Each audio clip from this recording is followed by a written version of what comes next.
Now, Albert Einstein had a quote. He said, imagination is everything. It's the preview to life's coming attractions. This is important information. The biggest thing that always troubled me was my imagination, because it was so big when I was a kid. You know, I grew up poor, but I was always imagining stuff. You know, my mama, once a month, would buy a travel magazine at the grocery store. My father used to be so pissed off. Bill, why we spending this money? We were poor. She said, Slick, we ain't got no money to take this boy nowhere. But if he can look in these magazines, maybe one day, it'll cause him to want to travel. I've been to so many countries around the world because of that magazine. I just wanted to go see stuff. My mama had enough sense to plant that seed in me. It's like at Christmas time, we used to get in the car, and my daddy used to take us to the suburbs so we could see the lights. And you know, we just drove around the lights, and I was amazed at the suburbs, because I would see these big houses with horseshoe driveways where you drove in and came out the other side. So I told my daddy one time we was riding, I said, Daddy, why don't we get one of them houses? He said, boy, I ain't got no money for that, but that's what I'm bringing you out here for. She said, one day you'll be able to get one of them houses.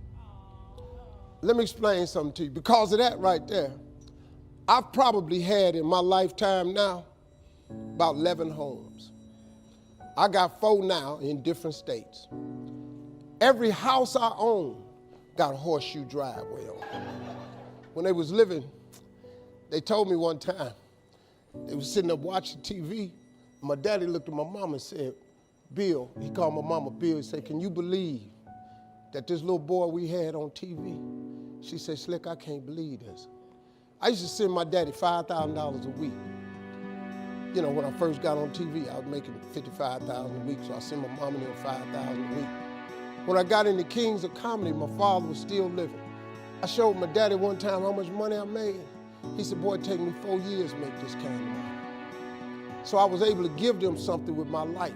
So before my mom and them left this world, I could give them something. I bought them everything, man, houses, cars, furniture. I bought them everything I could think of. I tried.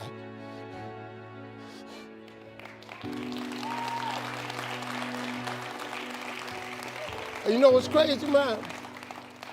I'm 62 years old. I still want them. Be proud of me.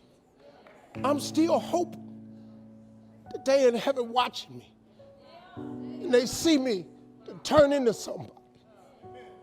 That's all I ever wanted. It was in my imagination to take care of them. You just got to believe that. You just got to believe, man. Don't ever give up. Faith is the substance of things hoped for and the evidence of things not seen. All faith is, really, the substance of it is just what you hope for. That's all faith is. It's just real hard hoping. You remember when you was little and you said, I hope I get a bike for Christmas? And you went out there one year and the bike was under the tree? You remember when you said you hope you graduate and you mess around and got a diploma? Didn't you remember when you said you hope you get a job and you mess around and you got a job? Huh? At one point in time, the older you get, this got to start clicking in. That faith is really the substance of things hoped for. That if you hope hard enough, one day you ought to get smart and turn all that hoping into belief. And what is belief? Nothing but faith. And what is faith? Faith is a belief in things that you cannot see. See, this what the part you got to get. The evidence of things not seen. Remember I told you that imagination is everything? It's the preview to life's coming attraction. Man, do you know, now let me tell you the problem with your imagination. The problem with your imagination is you tell it to the wrong people. If you want to kill a big dream, tell it to a small-minded person. You went and you shared it with your family and friends. You know what they did? They shot it down. You know why they shot it down? Because they couldn't see it. See, your mom and them, your cousin them, your friends, they don't know. See, you gotta be careful when you share your imagination with small-minded people.